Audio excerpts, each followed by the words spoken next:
AI is being used in all kinds of ways right now by the very top operators to produce better results and by the majority of people to produce worse results just a lot more efficiently. And so there's still a huge opportunity in the market, going back to what I was saying earlier, for folks who are delivering the highest level of outcomes. Like, people still need the outcomes. And so there is a premium to be charged for delivering the outcomes to your like whole messaging. So if I could just wave a magic wand, sometimes this is for myself, sometimes this is for people who I'm talking to. The magic wand would be like, hey, calm down a little bit. We are live now here with Gray MacKenzie from ZenPilot. Gray, thank you so much for being here with me and having this great conversation today about how the top 1% agencies are scaling and being successful in this market right now. Yeah, I'm excited to dig into it. Let's do it. Yes, absolutely. So the topic today is on going from systems to scale, how elite agencies run lean, profitable, and hands-off companies. And I think this is a really interesting conversation here because Gray and with your company, you're working. Why don't you tell us about who you work with and kind of what ZenPilot does, so we kind of have a context. For sure. So ZenPilot helps professional service firms. Like, if you zoomed in all the way, we run on EOS, Mandy. I can't remember. Do you all run on EOS? Modified EOS, but yeah, pretty close. So on that, like, their business plan is basically called the VTO, the Vision Traction Organizer. So if you were to zoom in on the marketing side of our VTO, you'd see like English speaking professional service firms, 11 to 200 people is like the sweet spot of that. There's some other there's some fun clients outside of that, San Diego Padres or like Desiring God or like some different organizations that don't fit neatly into that. But like, that's our bread and butter, and we've really been focused on agencies since starting in 2013. So what we're doing for them is helping teams streamline their operations on top of ClickUp. So that's the combination of like the right tooling. How can we automate as much stuff? How can we make visibility and clarity across the organization as easy as possible? The right processes. So there's a lot of like process development, process refinement that happens. And then habits is the big thing. Like, we're kind of a change management company dressed up as a technology consulting firm. So really getting everybody rowing in the same direction, having shared principles for how we're going to work together. Like that, what is our project management methodology and how does it play out in the day-to-day, really combines the tools, processes, and habits. And so all three of those are crucial. But that's what we do at ZenPilot. And that's actually one of the things that I love about your company, is because there are some people that approach the software side of things and they're just completely oblivious to how businesses should actually run. And then there's some, and what you're also integrating is best practices into the workflows to be able to create the habits and systems. So I love that approach. And I know we were connected like some years back from a mutual client. I remember he actually called me last night. It was Yaku. And it was so fun to have a conversation with him yesterday and hear how he's going. And it's just reminding me that's how awesome. We initially connected, right? Yeah. And they had nothing but great things to say about you. And I know we've actually worked with your team too. You guys have actually helped us with some of our systems, and particularly when we had a new operations manager in place, we were like one of his most important. And I actually say that like we work with operations managers and we help them put in place these operational systems too. With some of our longer term clients, and for them to get their operations manager in place, one of the three most important systems that we recommend is the first one is that like the project management systems in place. If they don't have the project, all of them have some level of project management, we find, but it's usually a total mess and they can't actually like run a company based on that. And so that was where we were connecting with you guys, and you gave us, you did some great work with our manager to help us put some of this in place. So I appreciate that. We got to test it firsthand. What ZenPilot's all about. I think what you said, like everybody does have some project management. Like it's always there, whether there's a tool or not there. Like you're paying that cost somewhere. It's either showing up in messy operations or it's showing up in an investment you're making to help your team operate more. So yeah. And there was actually a phrase that that I've heard you say before, and I caught ourselves saying this during our quarterly planning. We're like, if it's not in the ClickUp, it doesn't exist. And I know that's one thing that you say, and that's very different than the way most organizations are running. What are you seeing on that?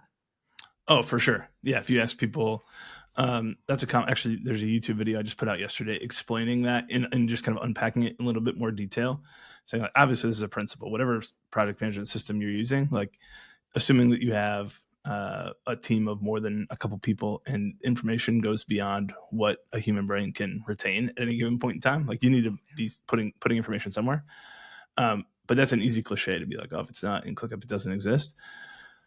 And so anyways, the video, I was just trying to unpack like, why does that matter real briefly, but most of it is just where the rubber meets the road. What does it actually look like to get stuff in there? So what's the structure and hierarchy that you put it in? How do you train your people? How do you get people to actually do it? Anyways, I'll often ask people, in your current PM system, like what percentage of the day-to-day work is actually reflected accurately in there?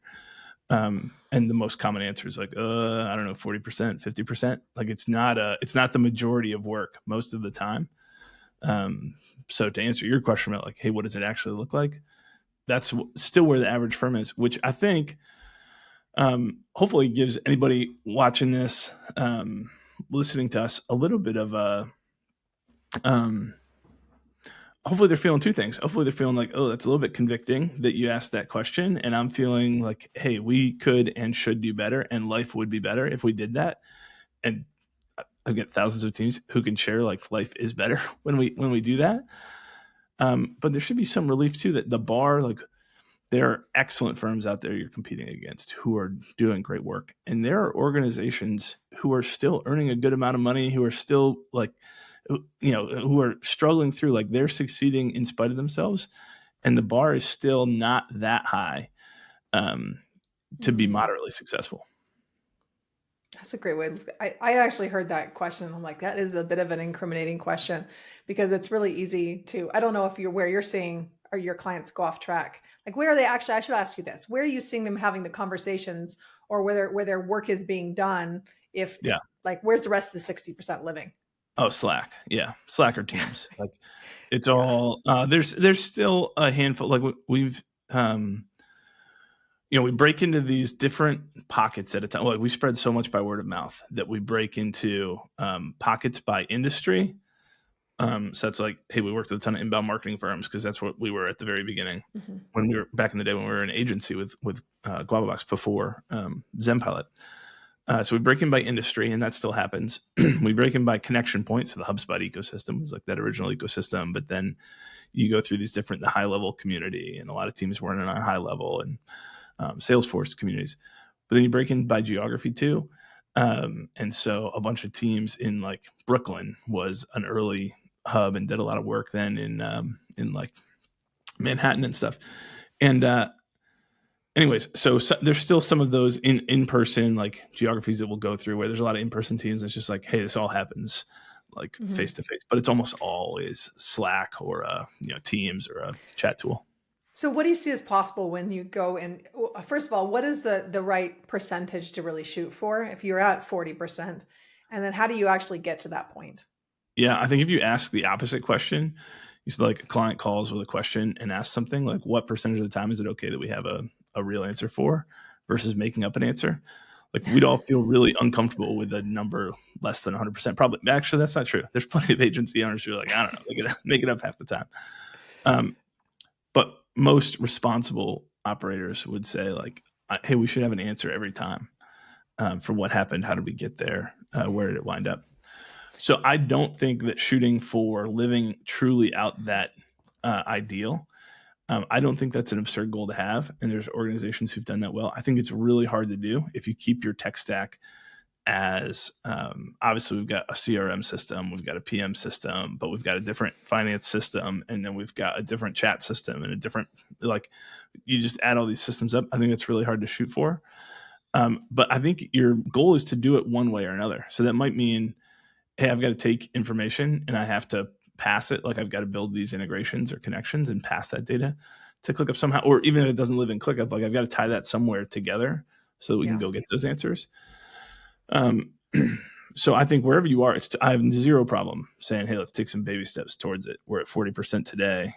Can we get to 60%? Like all the team at least has their tasks in there. We're still not talking about high level client ideas or brainstorming the system. I'm fine with saying, hey, that's a fine first goal to set. I just wouldn't stop there. I'd continue pursuing it. and real, I think this sounds like, pick up your room, like, Yeah. wash stuff when you use it, like all the best habits that we should have and that most people don't live in. I think one of the reasons that those habits are so hard to get into is we don't see the upside of it. So Yeah. when you flip your frame and you view it as like, I've got to constantly nag my people to go track their time in ClickUp, or go get their work in ClickUp, or chat in ClickUp instead of in Slack, or leave a comment on that task instead of just calling somebody. When you view it that way, it's going to be very, very difficult to ever get there. When you view it the other way, as everything that we do, we're learning from, and everything we learn, like, we're going to take all of this as pre-training data for how we're going to use AI in our own business, like how we're going to use data to our advantage in our own business. When you realize all that stuff is an asset, and if it's not an asset, if it's like, oh, I don't want to train, like if your realization is, I actually don't want to train AI how to do the job based on our current team's process, then that's also a gift to you. That feedback is like, you have a pretty crappy process today. You have zero confidence in the strength of that process. So why are you doing it? Like, let's go do it better, provide better results, be able to charge more money for it. Right. One of the things that you pointed out there was that they don't have the ability to get that information right away. So who has the ability to get that information right away? Usually the CEO, right? So it all comes back to them Yeah. containing all the information in their head. Are you seeing that some of that the lack of the system set up, it keeps the CEO more in the day-to-day? By system, yeah. Like, And I I'm think, talking about your project management systems having right. everything in ClickUp and specifically.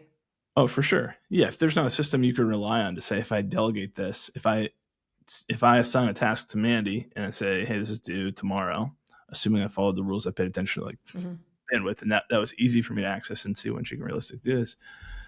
If I can't walk away from that and feel like it's as good as done, both because the system's set up to show it to you right away, and I know that you've got the habit where you're going to look at it, like, as you're in your shutdown routine at the end of the day today, you're going to see it and you're going to prioritize that and, appropriately, and actually have the bandwidth to get that done tomorrow because your bandwidth is accurately reflected. If you don't have the confidence to think like, oh, it's as good as done, now I can forget about it, then there's no way to really let go of that. If you care about things getting done, like, you can't. The biggest impediment to letting go is lack of trust, obviously. Right. So, you got to have trust in both the way that the person's trained and the system, like that ties that all together. Right. Yeah. Well, and it's part of that too, is it's just even if your team member doesn't do it one time, like one time out of 10 times, it seems like, well, I got it done 9 out of 10 times. Well, Right. you're wondering if they're actually going to do it that one time. So you have to be checking up. Yeah. That's hard. You work with a ton of CEOs and owners who all, like, our biggest strengths at the beginning turn into our biggest weaknesses later. Like, you got this far because you can remember all these details and you come back to it and you make sure everything got done. And that's why clients liked you and they told other people. And so you kept growing. Now you're at a point where that will burn you out 100%. Like, that has a 100% burnout rate for people if they have any scale at all. What do you see as some of the triggers keeping people from letting go and, like, embracing the systems to help them? Well, like I see it actually starting in the sales process. It's like it's a lack of system, but the reason why there's a lack of system is that they don't really have a clear focus on where they're doing their work. Their clear focus is we do SEO, we do they do something, right? But the problem is that that's not really how people buy services. They're going to buy based upon the problem that they have, and a particular client's going to buy based on different problems, and they're going to want different things. So if you are approaching this like we're everything, like a lot of agencies are these everything to everyone, and it's really struggle. The ones that are the more wide they are, some of them are really struggling right now because it's not a very compelling. It's not a very compelling value proposition to say, where do you want to go? Well, we'll take you. Like it's like they're looking for vision. They're looking for how can we have some problems. How are you going to be able to solve these problems for us? And when you start your systems based upon the core foundational pieces for what is actually going to be relevant right now in this market. And it's not your process.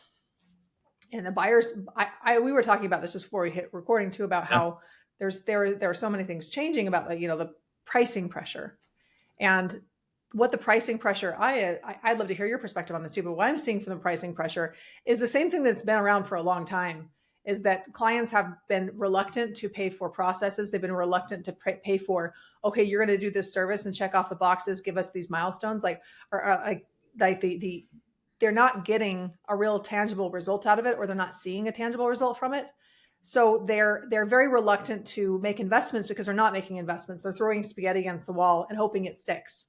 So that has been happening for a long time. But when budgets really tighten, all of the extra money that was going to those projects that were really about the tactical pieces, they're going away, or the budgets are getting so small that the profits are just being squeezed. Are you seeing that too? Yeah, I think for maybe not crappy, but like mediocre work, for sure, margins are getting squeezed, because mediocre work is the easiest thing to have AI replace. Yes. It takes a lot of talent to get AI to be a substantial player in producing excellent work. Like it absolutely should be a major player in it, but it still takes a lot of talent to do that, and most people are not putting in the work to do that. This is what you see with almost everybody who starts adopting. The slow adoption curve of any of these tools is, this is super cool that it could write my email for me. Like, I'm going to let it write my emails for me. It's like, hey, your emails just got 30% worse, but you got them done in a tenth of the time as before.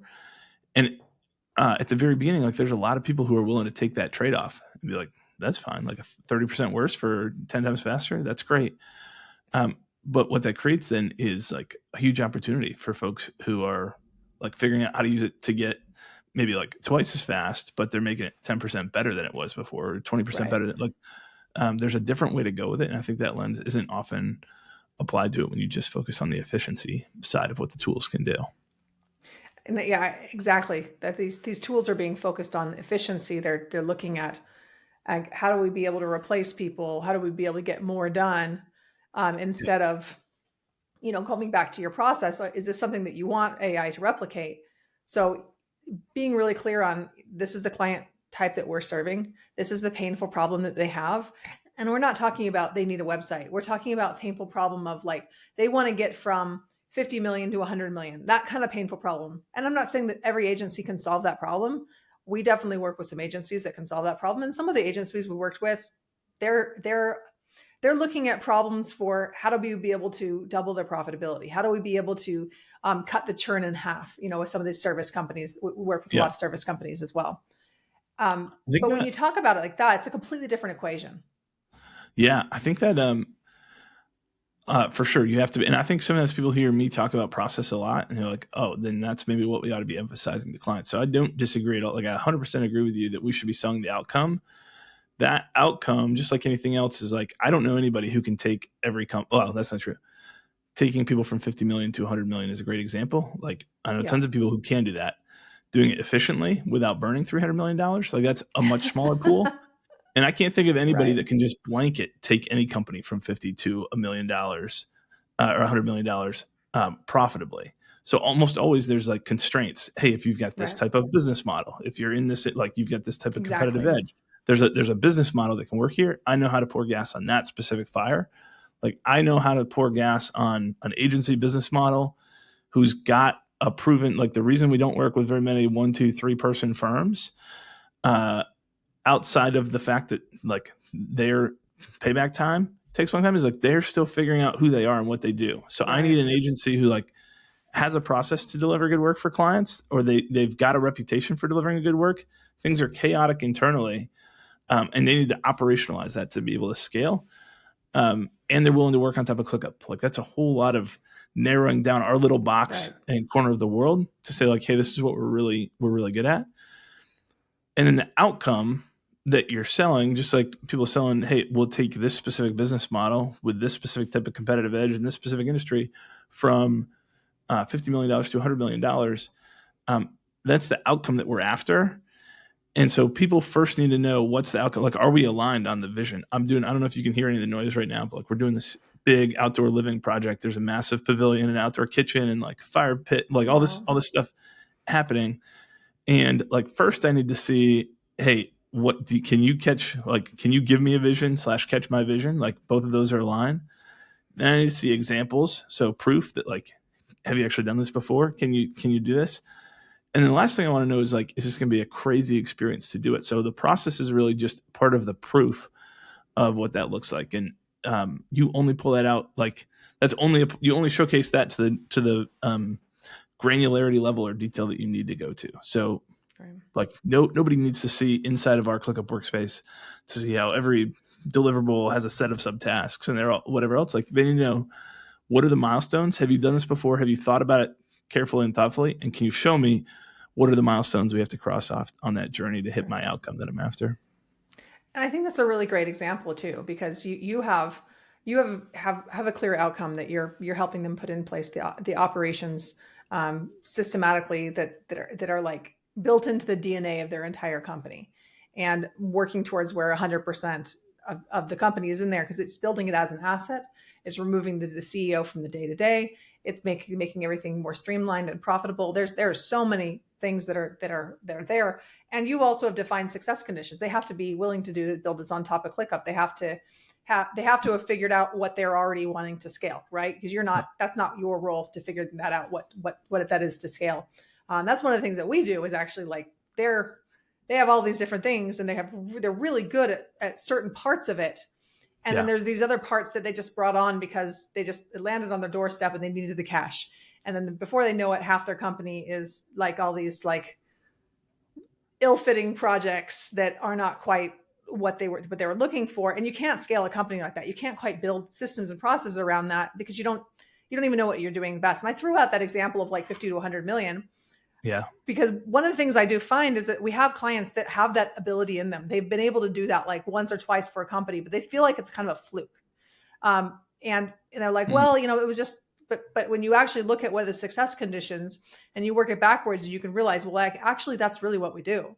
Like, we thought we were a branding company, but really what we are is a growth partner for mid-market companies that helps them be able to take their brand from 50 million to 100 million. I'm just giving that's just only one example of that. Right. But when you understand those success conditions, and when you actually look at the outcomes that your work helps produce, not everything, like you're obviously this, like a branding company, for example, is not going to necessarily, they're going to be one of many things that made this whole thing happen, but that outcome could not have happened without them. Yeah. Right. So it's getting clear on what it is that you want to be that catalyst for, and then building systems and processes around that, and working back from the outcome, and saying, how do we be able to operationalize this outcome, as opposed to how do we be able to operationalize this and the checks and boxes, and maybe it'll work for them, maybe it won't, but it's not really our problem. Sure. Right. Yep. That makes sense. As you're building out that framework, like how do you be the transformation partner to your clients that you want to be? Do you think about this in terms of distinct systems, or like where are you starting most of the time? So let's say we talked about like, hey, this starts in the sales process. So we've tweaked your sales process. You have a better offer.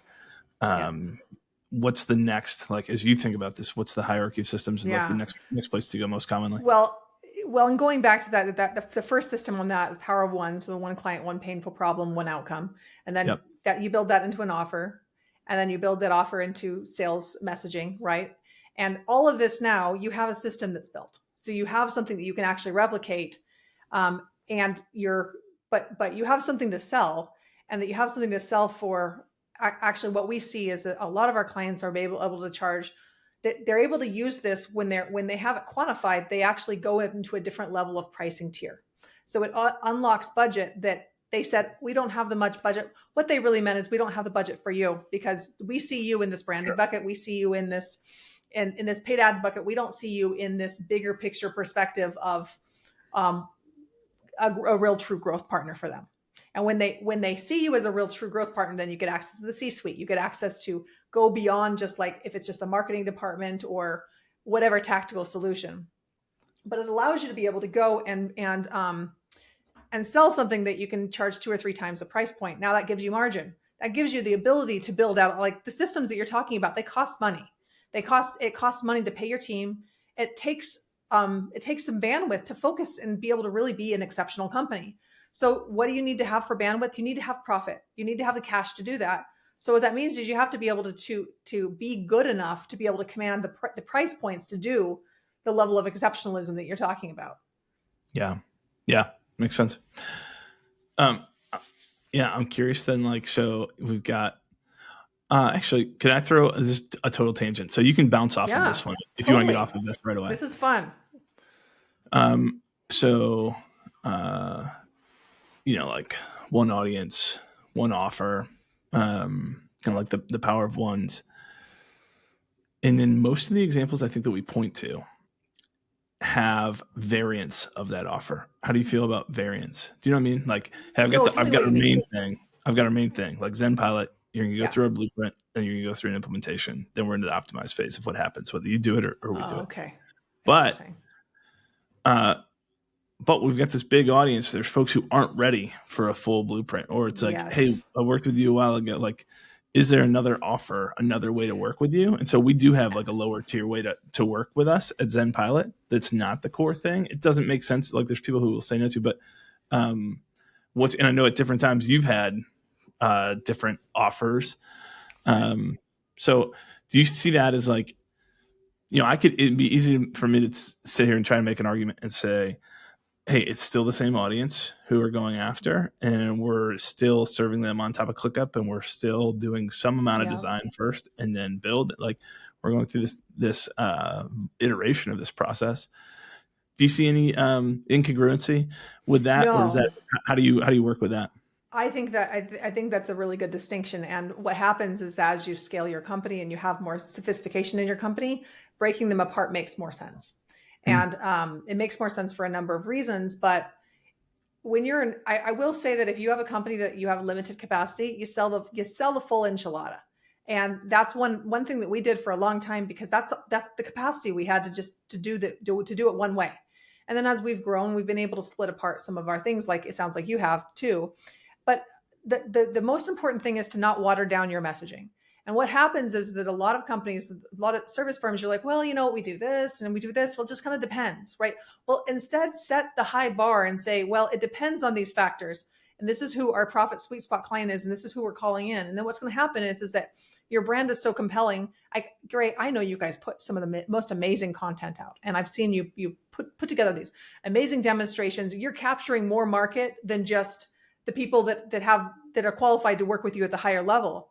So you have all these other people that may need to move up to the next level. So you can be able to sell something lower for them that's going to service them for where they are at right now, and then they could grow into your next customers for later on. Or maybe it's not. Maybe that's also, that could just be paying for your lead acquisition as well, at the same time as providing a service for other people. There's a real advantage to selling this too, because I know that your ZenPilot, you guys have quite a brand, and you're pretty well known in the industry. And one of the challenges with working with just a really small boutique is you don't have the ability to get that reach quite as much, because you don't have as many people sharing the word of mouth. Right. That's actually been one of the challenges that we've had at Hands Off CEO, actually, because we have been so boutique in the past that we haven't had as much of that word of mouth moving forward as like I know you guys have, but when you've had more services. Sure. Yeah, that makes sense. I think it's helpful. I think it's helpful just to hopefully it's helpful for some folks just to point out, hey, there's some nuance in what this looks like when it gets played out. I think driving towards simplicity is the key, and the smaller you are, the bigger the temptation it is to deviate from simplicity, for sure. But obviously, like everything we talked about so far is really the input side of this. Like everything you accept in the sales process is another variable that you've got to build a delivery system for if you're ever going to repeat it. And so the fewer obviously variables you have, the easier that system is to design on the backside. That doesn't mean that, like, there are totally legitimate reasons to not minimize how many variables you have. The main one is money. Like, if I'm totally willing to accept more variables for a lot more money, because I can solve a lot of those problems. And then there has to be some lines drawn somewhere. Like one of the variables that we get asked about most frequently, we get about 5, and I put them each into like different tags internally in our CRM in case we ever do branch out or go to a different PM system or something. But I'm running on teamwork. I've been on teamwork since 2017. Love teamwork. I've been following your content. Like, we need everything you guys do from a process and team training perspective, and even how we set up a little bit of the tool. Will you work with us? But we're going to stay on teamwork. And it's like, that's a pretty tempting variable. Like, at this point, there's 120 different folks in that tag in here. It's like, well, that's pretty tempting. But that's so far, and at some point that could change. But so far, that's been like, hey, here's the line in the sand. This is a variable we're not willing to accept right now because of the overhead and cost of complicating our system. Right, and I think that's a wise variable to put in place. And at some point, an expansion path, you could just hire someone who's just focused in that, and they already have the expertise in teamwork, and then you have your proven process. You can just build into that. But like you're also boiling the ocean too, so you have to decide what point do you want to be doing that. Right. But I see another reason to put into place these extra constraints too, and this is actually one of the reasons why we've done it. Like in the past, this year we actually decided it was a very difficult decision, but we decided to split apart our programs and require that people go through our invisible advantage, like to build their irresistible offer together. That's a 12-week growth intensive that we require them to go through to beforehand. If they can check off, if we know that they have everything in place to move forward to the other one, like it's possible, but almost none of them do. And it's very rare that they do. I mean, I find them every now and then, but where they're drowning in work, and they have this really incredible sales engine. But most of them don't have those pieces in place because they're having all these problems all at once. And we used to solve like the capacity issues at the same time as trying to solve the sales at the same time. We're doing those at the same time. And it was creating a lot of complexity. And while it did serve some of our clients to be able to do them at the same time, we've just now drawn a line in the sand and say, nope, we're doing this right now. And they're like, oh, but we need to work on this too. Like, well, here's the thing, is it like, if we work on this at the same time, you're going to slow this other thing down. You're not going to be able to have the sales and the cash flow to be able to do this other piece. Like, you need to hire a manager, but that takes cash to be able to hire a manager. We have to do these things first. So you're just going to need to buckle down. And like, yeah, it's going to take some time to do this, but that's just what it needs to take for you to bring the sales. And for us, that's just taken more leadership to do that. But it's also done a great thing where we get to screen the people who we're working with longer term, and we can just really decide, like, are you complete with this? Perfect. I'm so glad that you're happy with this. And you know what? Maybe we'll connect on something else later. But I don't know if you're seeing that too. Like, having these multiple steps, make sure that you're bringing in the right people so everybody's happy. Sure. Yeah. I mean, there's like nuances is a part of this, but I do see advantages from folks who have a clear process on the front end. One is like screening. So you're adding in a protection to your delivery team for sure. So maybe I'll just speak to some of the upsides first. You're adding in a protection layer. Like, you get a chance to, in your case, we've got the invisible advantage. Like, takes 12 weeks. Well, if they're awful to work with after 12 weeks, and like we're in and out in 3 months, there's a chance to screen people out. You get a natural expectation reset built in, would be another big advantage. Like, at the end of these 12 weeks, then what's the next thing that happens? Like, there's a chance to reset expectations. We're just better educated to coach each other on how are we going to behave as we move forward into this next engagement. There's a lot more trust at the end of that engagement together. So, talk about commanding higher fees. Like, this is one of the easiest ways to do that, is to have built the trust. People have tasted what this is going to be like, and now they know more about what it looks like. And then because you've simplified the offer from here's everything we possibly do for you, I package it up into a custom offer for you. Obviously, you've got simplicity in terms of how you deliver it, but also you're going to shorten up your sales process on the front end.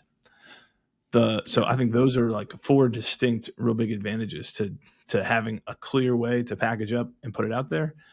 And then on the flip side, you need to figure out, and at different stages of firms, like almost everyone who does that goes through this growing pain, which is who comes back and sells the next step. Am I giving my delivery team, who's not trained on sales, am I giving them the task of trying to sell what is typically the much larger engagement on the back end? And if not, am I, founder or salesperson, coming back in and I'm just the person that they talk to, a prospect or a client talks to when I want money from them? And so there's some work that goes into figuring out that challenge. And occasionally, from our own experience and from talking with a whole bunch of other folks who've tried this too, occasionally we have folks who would have committed to a much larger engagement up front, and they'll actually wind up spending less with you than they would have committed to. I've had some really fun conversations with folks who've gone through our blueprint process and said, like, hey, I came in, I had a buddy who told me this was going to be 30 grand. And so I was just anticipating spending 30K to go work with you all. We did the blueprint, we answered most of these questions, and we wound up working with you in a much smaller way beyond that to implement. That's not the majority of cases. And I think that's like, is not a reason to abstain from that at all. Like, I think that's even better in cases where it's like, hey, we were able to solve most of the issues. You weren't that far off. Like, you can go solve it with this. That's an awesome outcome. But I think those are a couple of the things that you just could be prepared to ride out if you go to that model that you're talking about, where it's like, here's step 1, here's step 2, here's step 3. It's so true. That absolutely is the case, and it's one of the reasons why we kept things really simple with our Scale to Freedom program for a number of years, because it was so much simpler not to have that extra step there, and that we're like, no, we're taking the full commitment. Like, this is what it takes. You got to build this, and then you got to need to operationalize this. Like, this takes a year to put this together. And now I really like having it 12 weeks, but it does take different systems and processes to ensure that you are following through on the promise, and that you have a clear next problem that this engagement has created. Because when you're solving one problem, you're going to create another one, and you need to have a clear way that is going. And if they're not ready for the next level, which actually some of our clients aren't ready for that, they need extra sales support while they're putting this in place. So we started a sales incubator program that it works with them on a month-to-month basis to be able to help them get their cash flow up to that place. And I'm actually really liking that. I resisted it for a long time, I'm going to be honest with you. It was just like, you're not ready. Okay, well, let us know when you're ready. But I'm liking that we have that in place now, because it really services our clients. And like, because what we're seeing too is like the 12 weeks, they get a good result, but like, it's right at the level where they could even get the next level result. We just had one of our clients who was in the sales incubator program for like a month or two, not even 2 months. And she went and sold $500,000 worth of sales. Yeah. That would not have happened if we wouldn't have been like riding her to be able to stay consistent when she was getting eaten alive by her operations, and she really needs the next level of support, but she's kind of in that middle stage there. And a lot of that is just getting past the mindset of like, I've got to just focus on this so I can get the cash flow up so I can actually solve the real problems. Yeah. Right. Yeah. So, that's cool. So I would love to hear, we talked about, one of the things we want to talk about is AI. As we were talked about how there was this perceived problem, and there, we mentioned about the pricing pressure in the market. And I'd like to hear what your perspective is on what's causing that pricing pressure. Yeah. So there is very real pricing pressure from AI. It's like the starting point for this. Mm-hmm. Everybody working anywhere knows part of my job, some jobs that's 2%, some jobs that's 50%, can be done with AI, either a quality close enough to be passable at or better than what I'm doing, in a fraction of the time and in a fraction of the cost. Clients are certainly then, their expectations are being reshaped by the reality and also by the perception that AI is going to, like, how hard can it be to go create that image for that post, or how hard can it be to, like, there's AI video editing tools. Like, I've been playing with Sora. How hard can it be for you to do the motion, like, video that I want? Or, hey, I put a couple prompts like in voice mode into ChatGPT, and it spits out a marketing strategy for me. Like, why are you telling me we're going to spend 3 months and $15K on a marketing like a strategy to grow my business? So there is definitely real pressure there. There's also a perception, both on the client side and on the agency side, that I think continues to exist there, that hey, I'm doomed if I don't solve this problem right away. I'm doomed if I try to charge what I was charging 2 years ago, or if I try to charge more than I was charging 2 years ago. Like, this is just a matter of time. It's just a ticking time bomb. This all feels so fragile. And that's a whole, like, there's constantly been this, and this is just the current context for the same founder psychology challenges that I'm sure have always been there. But I keep hearing that word fragile. Like, oh, this all just feels so fragile. Like, this could go away any second. I'm paying attention to the AI releases, and this is really stressful. So I think my perspective is there is a real amount of pressure. AI is being used in all kinds of ways right now by the very top operators to produce better results, and by the majority of people to produce worse results just a lot more efficiently. And so there's still a huge opportunity in the market, going back to what I was saying earlier, for folks who are delivering the highest level of outcomes. Like, people still need the outcomes. And so there is a premium to be charged for delivering the outcomes, to your like whole messaging. So if I could just wave a magic wand, sometimes this is for myself, sometimes this is for people who I'm talking to. The magic wand would be like, hey, calm down a little bit. You absolutely need to be dedicating real time to staying on top of AI and finding out, how does this apply in our business. I've got a super cool like client health coach agent set up in ClickUp that I'm just like, am loving. Like, there's a lot of really cool applications of the platform, but I think the message most people probably need to hear, and I realize there's two different buckets. There's the people who need to be told, hey, things really are changing, pay attention. But I think most people are paying attention and they feel paralyzed by it. And if I could wave that magic wand, it would just be, hey, relax a little bit about it. Put in the habits and the routines to, like, how are we learning about this? How are we finding real ways to apply this? But let's not stress out about, like, there will still be a need for what we do in a really excellent way for a long time to come, especially if we're outcome focused, not just service focused. And for sure, things are going to change, and that's totally fine. Our job is to be on top of that change. So when you want to know, like, AI is going to change everything for project management, well, like, my job at ZenPilot is to know how AI is going to change everything for project management and lead you through that. And the reality is, it's not going to change everything super quickly. The same principles of tools, processes, and habits, like, those are always going to be there. And so it's just like, oh, I don't need to freak out about that. I just need to be on top of it and be ready. Like, we are in a position to be really well equipped to lead agencies through AI transformation in operations and project management.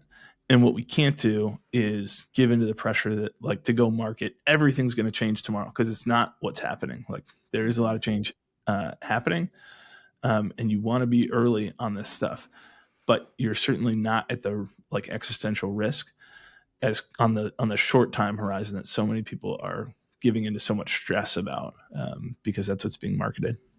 Yeah. I think that the mediocre players do have an existential risk right now. The mediocre ones, because AI is replacing what they can do. And there's people who are willing to do mediocre work for cheaper than what you can do profitably for. Like, so for the ones that are in that space, or if they're positioned, they might not even be mediocre, but if they're positioned as mediocre, Sure. they're, I would say that they need to actually change. And it's not even about AI. It's about how they, like, to your point, how do you be exceptional and actually, I love what you said. My job is to know and lead you through it. Like, that's what their job needs to do. Is their job is to elevate their leadership. And this is to your point, like, you can still raise your prices. You can still charge. It's not like you're raising your prices for the same work you're doing. You are elevating what you're doing to a whole different category with a different type of client. It might even be the same client, but they pay differently for that outcome. Right. I think so. I mostly agree with you that, but I think it's mostly just a matter of time. Like, mediocre agencies, we had, like, offshoring was the big, Right. the earth is flat. Anybody doing managed website hosting in the US charging $150 an hour should have been dead, at least a decade ago, if not more. And the number of firms that I bump into who are still doing that exact same thing that I was doing out of my college dorm room in 2009 is kind of absurd to me. And so I feel the same way about AI. Like I'm not saying I want to be that company. I'm not saying that there's anything especially praiseworthy in that organization, but there's still businesses hiring the person who they met at the Chamber of Commerce to go do something. Like, I still don't think they're like the time horizon that a lot of those companies are they doomed? For sure. If you asked me a decade ago, I'd have been like, hey, they've got maybe 24 months. So I realize it's to my advantage to say everything's changing. You are doomed. If you're mediocre, like, you've got to get out now. You got to change right now or get out. But I don't think it's that. Like, I think we're still, those people, maybe not. Maybe this is the time that is very different. But I still feel like there's probably still going to be some people making a decent amount of MRR on dumb managed hosting in in 5 years. So I don't know. It's such a great point you bring up. And actually, I think it's a great distinction too, because while those companies, I was actually thinking about it from the terms of like, how do you being competitive and actually being able to go against, like, if you're going to sell on LinkedIn, if you're going to have a website that's attracting any business, like, those companies are not, they're dinosaurs and they're not attracting anything. But if they're going to the Chamber of Commerce and they're the blind leading the blind, I mean, even a blind squirrel finds a nut, right? That's right. There's a space for those still. Yeah. That's a really good point. It's just the business that they have to constantly be hustling at and working really hard at, because it's ultimately, there's just not a lot of demand for it, except for people who don't know any better. Yeah. I guess, like, my take on this, and this is more psychology than process. So my take on this is mostly that most of what we should do is really dictated by what we want to experience. Like, I want to be in an organization that's constantly growing and getting way better at what we're doing. Where, like, we look back and we kind of laugh at ourselves for what we were doing 12 months ago and be like, oh man, that was so hard the way that we did it. Or, wow, that was really like hit and miss. And how we help teams like onboard the account manager side of what they were doing into Click, or like, specific use cases. I want to look back and be like, that's so funny that we didn't have that problem solved, and now that problem's solved. But I also takes, like, there's some like, we could stop changing anything in what we do, sit here for probably 2 years, and still have a business that's kind of like at a similar point to where we are now, even if we're not pushing forward. And so I don't think it's like existential ZenPilot's gone in a year. And that gives me some solace. And then the terrifying thing to me is like, I don't want it. That's not the experience that I want. The thing that motivates me is like, I want to have a different type of experience, build a different type of company, mostly because I want to work with a totally different type of people. Like, I want clients who care about excellence in operations. I want people who are like, yeah, good enough is like good enough for them. Good enough's not good enough for me. And I want a team who's kind of wired the same way, where it's like, we are going to be exceptional at what we do. Oh, I love that. I love that. And it's such a great place to end this. One of the things I just loved what you said about, a lot of people you said, I'm just going to laugh at ourselves for where we were a year ago. And like, that is such a beautiful way of having disconnection around that, as opposed to just like feeling shame about that or having imposter syndrome about that. Because I have to say that looking back at some of those things, I haven't necessarily laughed at them. Sometimes I've felt like, oh, why weren't we better? Right. And but it's such a better way to look at it and say, laugh at it, because you were doing as well as you could at the time. You were generating results. Maybe it wasn't perfect, but here's the thing: is your iteration right now isn't perfect either. It's just effective. And I think that's the way that we strive to is becoming increasingly effective. And I love your commitment to the excellence. It's really inspiring, Gray. Yeah, well, I appreciate that. I do think that the only way you have to take some of the pressure off of this has to be perfect right now if you're actually going to give yourself the freedom to improve and get better. So you can put all this pressure on stuff, but that's just like totally counter to if you like, the science experiment is like the easiest way to look at it. Like if the scientist is like, this has to work, it's like, it's devastating when it doesn't. You might as well just throw up your hands and give up on everything instead of being like, all right, we tried that. Like we still don't have a light bulb working. Like if we can let go of that and say, it's fine, we're going to try the next best hypothesis. And then we'll take the good things from that and learn from it. We'll take the bad things from that. And those are a gift too. Like we'll figure out how to make that better. And I think what you find is like everybody hiring people want to be in that environment. They do their best work in that environment, but clients love that. The 4 quadrants of client reporting is like, what did we do? What were the results? What did we learn? And what are we doing as a result of that? And clients love, everybody's telling them, here's what we did. Here's what were the results. Too often agencies are like, so we're awesome, right? Like keep working together, instead of being like, so here's what we learned that could have been done better. And that humility, it just like authenticity around it. If you're being honest in that, you're getting better. So you're producing better client results. Clients are learning at the same time. So they're happier. They're getting more value out of it. It's much more like a same side scenario than me trying to justify every single thing that we did and saying like, this is why it was the best thing possible to do, instead of just coming to you and saying, but I thought that was the right thing at the time. I think looking back now, here's what I would do differently. Like, what if we tried this? And obviously you've got to be, I'm not saying that your lesson should be like, hey, we got 90% of this wrong. If you did, you got to own that and you got to go fix it. And you're probably going to lose some money on that engagement. Hopefully you got 80 or 90% of things right, but there's always something to learn from it. Yeah, I agree with that. Well, Gray, what is the best way for people to reach out to you and to connect? Yeah, LinkedIn is great. So if you connect with me, Gray MacKenzie on LinkedIn, that's great. Do you have any cool resources that people should check out on your website? I'm putting out, so I would subscribe to our email newsletter down in the footer. You can join First Class Operations. That goes out every other week. I'm back in the seat of writing that, and that's been really energizing for me. So there's a new edition going out tomorrow. And I'm doing a series right now on the ZenPilot methodology. So if I say, what's your project management methodology, and your eyes glaze over or you're like confused and don't have an answer for that, I'm offering this as a like, hey, here's principles that I've seen work well, that are coherent, that work together. That's one of the challenges so often is like, you've got a methodology, I've got a methodology. They don't play well together. And that's really hard when you put together 20 different people on a team and don't have some shared principles. So I'm doing a series right now, breaking down kind of point by point the ZenPilot methodology. So I'd point people towards that. Love it. Well, thanks for that. So go zenpilot.com. Is that right? Yep, that's right.